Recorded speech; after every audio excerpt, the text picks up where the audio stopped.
నీకు తెలియదు. భక్తి జీవితంలో మనము ఒక్కొక్క మెట్టుకి ఎక్కాలి అంటే శోధన రావాలి.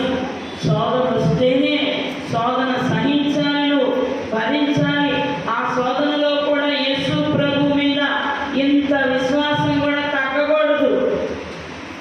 అప్పుడే దేవుడు నీకు అద్భుతాలు చూపిస్తాడు. నీ కంటికి ఏం చూపిస్తాడు? అద్భుతాలు చూపిస్తాడు. రాత్రంతా ప్రయాసపడ్డామయ్యా, చేపలు మాకు ఏం దొరకలేదయ్యా.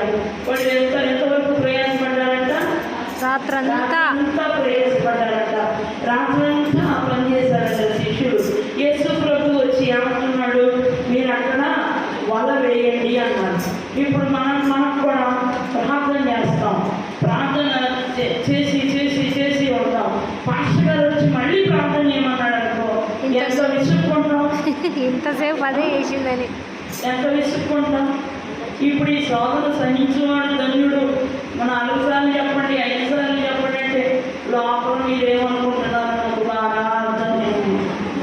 నా ముఖం మీద చెప్పట్లేదు కానీ, నా ముఖం మీద నన్ను అనట్లేదు కానీ లోపల ఎదుర్కొంటున్నారు.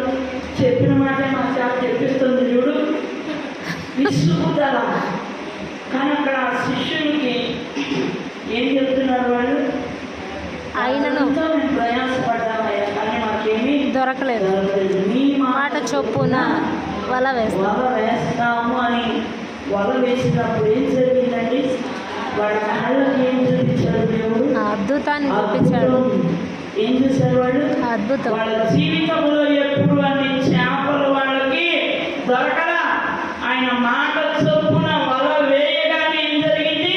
వాళ్ళ కళ్ళకు కనపడింది. ఇలాగే మన జీవితంలో జరుగుతుంది.